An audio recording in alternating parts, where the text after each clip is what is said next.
সরকার একটা স্বার্থপর ভীরু কাপুরুষকে সেনাপ্রধান হিসেবে নিয়োগ দিয়েছিলেন। কিন্তু জেনারেল মঈন তো নিজেই জানতেন যে ভারতীয় বাহিনী যদি ঢোকার চেষ্টা করতো উনি তো বাধা দিতেন না। তুমি সেনাবাহিনী প্রধান, তোমার কি অবস্থান হতো ভারত যদি ঢুকতো? জেনারেল মঈন এটা দিয়ে বোঝাতে চেয়েছে বিডিআর হত্যাকাণ্ড যদি না ঘটাতে পারতো তাহলে আওয়ামী লীগের অবস্থান স্পষ্ট হয়ে যেত সশস্ত্র বাহিনীর বিরুদ্ধে। পিলখানায় অভিযান চালালে ভারত আক্রমণ করত। প্রথম বিষয় হচ্ছে যে মানে প্রকৃত অর্থে উনি কি সেনাপ্রধান হওয়ার যোগ্য ছিলেন?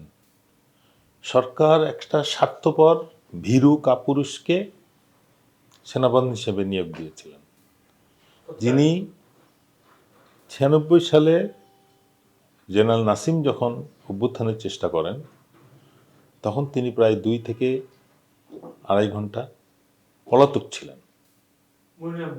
মইনু আহমেদ উনি তখন সাভারের ব্রিগেড কমান্ডার। 9 ডিভিশন সিদ্ধান্ত নেয় যে অভ্যুত্থানের বিপক্ষে অবস্থান নেবে। ওনার দায়িত্ব ছিল ঘাটাইল থেকে বা ময়মনসিংহ থেকে কোনো বাহিনী যেন জেনারেল নাসিমকে সহায়তা করতে ঢাকায় আসতে না পারে। জয়দেবপুরে ওনাকে অবস্থান নেওয়ার জন্য আদেশ দেওয়া হয়। উনি সকাল 8:30টার দিকে এই আদেশটা নিয়ে প্রায় 11টা পর্যন্ত মিসিং ছিলেন। এই বিষয়টা যদি সরকার বিবেচনা করতো তাহলে আমি মনে করি যে পরবর্তী যে সরকার এসেছিল প্রথম তার বিচার করে শাস্তি দেওয়া উচিত ছিল। কারা জেনারেল নাসিমকে সহায়তা করেছিল বা সেইখানে কাদের কি রোল ছিল। তো সেইরকম একটা সেনাপ্রধান উনি কথাটা বলেছেন, একটা দেশের মধ্যে আর একটা বাহিনী প্রবেশ করা অত সহজ বিষয় না।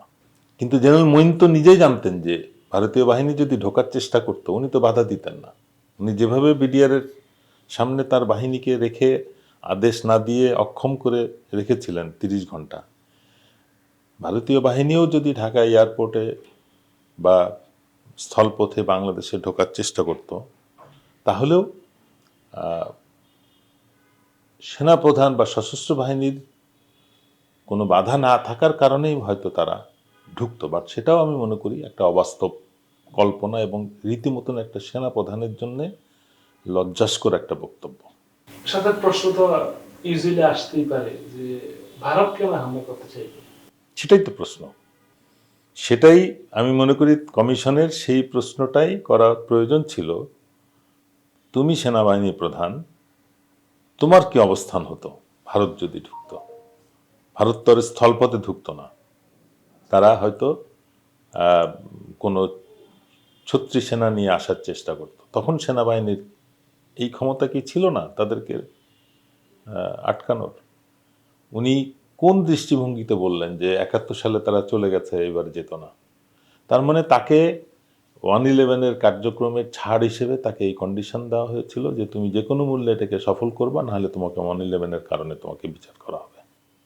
উনি অ্যাবসলিউটলি নিজের স্বার্থে এই দেশকে, সশস্ত্র বাহিনীকে এই রিস্কের মধ্যে ফেলেছিলেন। আমি মনে করি বিচারটা ওনাকে দিয়ে শুরু করা উচিত।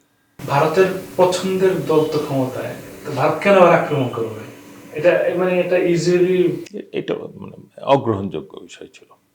মানে জেনারেল মঈন এটা দিয়ে বোঝাতে চেয়েছে বিডিআর হত্যাকাণ্ড যদি না ঘটাতে পারতো তাহলে আওয়ামী লীগের অবস্থান স্পষ্ট হয়ে যেত সশস্ত্র বাহিনীর বিরুদ্ধে।